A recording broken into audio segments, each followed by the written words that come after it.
Good morning. Welcome to Time in His Word. Have you ever thought about the limitations we place on ourselves and the limitation, worse yet, that we place on God in our lives? One of the phrases that I just despise to hear and just makes me cringe, and when my girls were small growing up, whenever they would say it, I'd get on to them. I hate to hear the words, "I can't." As soon as you say the words, "I can't," you've done defeated yourself. Whatever you're trying to do, you won't be able to do, because in your mind, you've went as far as you can go. Now, if you give it your best shot and the outcome ain't what it needs to be or what you want it to be, and you say something like, "I just give it my best shot, I can't get it no better," that's different, because you went and you give it your best at what you were doing, and you fell short. And that's going to happen. And that's, to me, that's the difference in that phrase. When you initially say, "I can't," there's no sense trying, because you're not going to be able to do it. You've done defeated yourself. Sometimes dispatch will ask me to do something, and I'm like, "Yeah, I'll do that. That sounds fine. I'll do that. I'll see what I can do with that." I start off with that positive, "Yeah, I'll give it a try. I'll give it my best." And I did that working in the oil field. They would ask me to do something. I'd be like, "You know what? I ain't never done it, but I'll give it a try. I can only learn something. I can only learn a new task or something new in my tool belt for work that'll make me a better driver or a better employee." But that phrase, "I can't," it just, ugh. But anyway, yesterday where I loaded at, I was visiting with the driver ahead of me. We've been kind of following each other the last couple of days. We loaded at the same place and delivered yesterday morning at the same place, and loaded at the same place yesterday afternoon. And this morning we're going to unload in the same place, and then we're going to go separate ways, and I'll probably never see him again. And that's how the trucking industry is. But he was telling me where we got to back in. He said, "You got to be careful. There's a drop off." And he said, "It's tight." So I walked out the door and just looked around at what I had to do, and just was like, "Oh crap," because it was tight, and you had to hug the building and then stay close to it as you kind of creep around, and you had to really put everything in a tight jackknife bin to get it in. I got it in, and I stayed away from the drop off real well because I was worried about that. But what I'm getting at was, with the attitude of, "Yeah, I'll give that a try," I was able to do that. Now, if you'd said, "I can't," you'd have been back there all afternoon trying to get it in the door. The door was, I think, 16 feet wide, so you had plenty of room to get it in the door with the limited amount of space you had for pulling forward to make it easier to back in.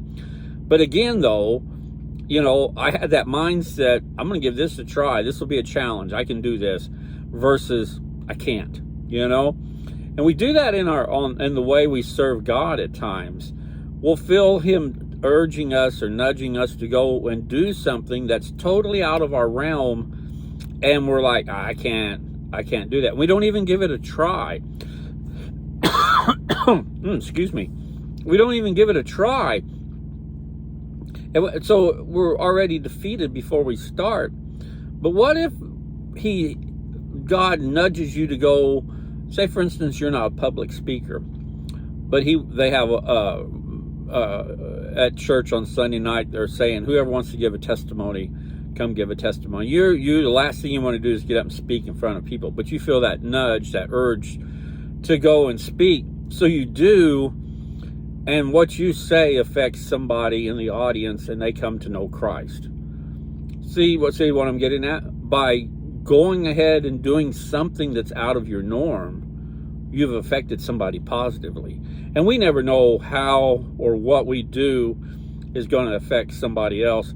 When I first started this site, I was worried about the numbers. I got to have numbers.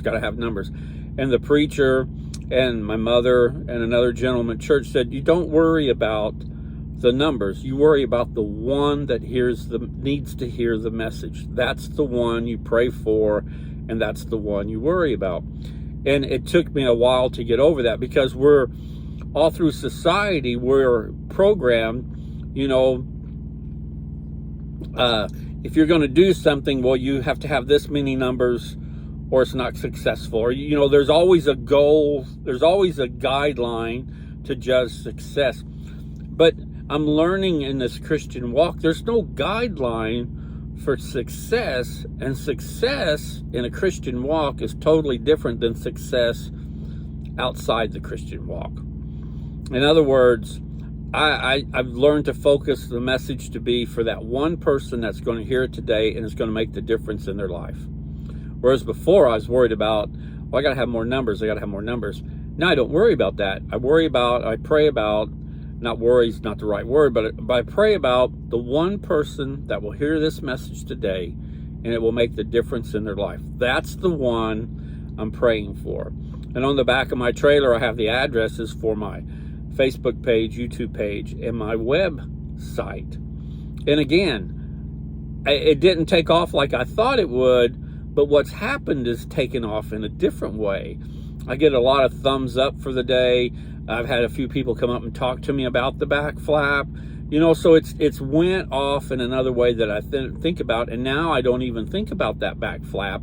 I just go on about my day, and again, I try to remember I'm trying to reach the one person today that needs to hear the message I prepared for this morning, or needs to see the back flap that just says simply time in His Word. It's not evasive, it's not judgmental, it's nothing. It's just kind of like, have you spent time in His Word today? Just a subtle reminder. So I asked you this morning, have you spent time in His Word?